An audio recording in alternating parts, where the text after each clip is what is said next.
অসুস্থ কন্যা সন্তানের জন্য ত্রাণ নিতে গিয়েছিলেন ফিলিস্তিনি জাতীয় বাস্কেটবল দলের খেলোয়াড় মোহাম্মদ সালান, কিন্তু খাবার নিয়ে আর ফেরেননি। ইসরায়েলি সেনাদের গুলিতে নিহত হয়েছেন। মঙ্গলবার খান ইউনিসে এই সাবেক অ্যাথলেট প্রাণ হারান বলে জানিয়েছে বার্তা সংস্থা ওয়াফা। সালান তার অসুস্থ মেয়ে মরিয়মের জন্য খাবার ও ওষুধ সংগ্রহ করতে গিয়েছিলেন।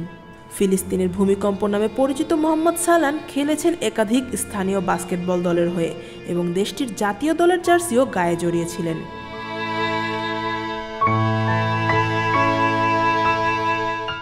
সালানের হত্যার ঘটনা মনে করিয়ে দেয় ফিলিস্তিনের জাতীয় ফুটবল তারকা সুলাইমান আল ওবেইদের হত্যার স্মৃতি। কয়েকদিন আগে ফিলিস্তিনি পেলে নামে পরিচিত সুলাইমান আল ওবেইদও ত্রাণ কেন্দ্র থেকে খাবার আনতে গিয়ে আর ফেরেননি। সেখানে তাকে গুলি করে হত্যা করা হয় এবং এতে বিশ্বজুড়ে নিন্দার ঝড় বয়ে যায়। 2023 সালের 7 অক্টোবর থেকে গাজায় চলমান ইসরায়েলি হামলায় এখন পর্যন্ত 63,000-এরও বেশি মানুষ নিহত হয়েছেন। এর মধ্যে 800 জনেরও বেশি অ্যাথলেটস।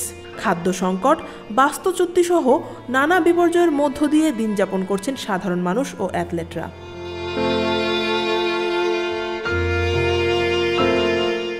গাজার মানবতাবিরোধী অপরাধ ও যুদ্ধাপরাধের দায়ে গত বছরের নভেম্বরে আন্তর্জাতিক অপরাধ আদালত আইসিসি ইসরায়েলি প্রধানমন্ত্রী বেনিয়ামিন নেতানিয়াহু এবং তৎকালীন প্রতিরক্ষামন্ত্রী ইয়োহাভ গ্যালান্টের বিরুদ্ধে গ্রেফতারি পরোয়ানা জারি করে। এরপরও থামেনি গণহত্যা। প্রতিদিন জীবনের অনিরাপত্তা ও খাদ্য সংকটের মধ্যে সংগ্রাম করে যাচ্ছে ফিলিস্তিনের অ্যাথলেট সহ সাধারণ মানুষেরা।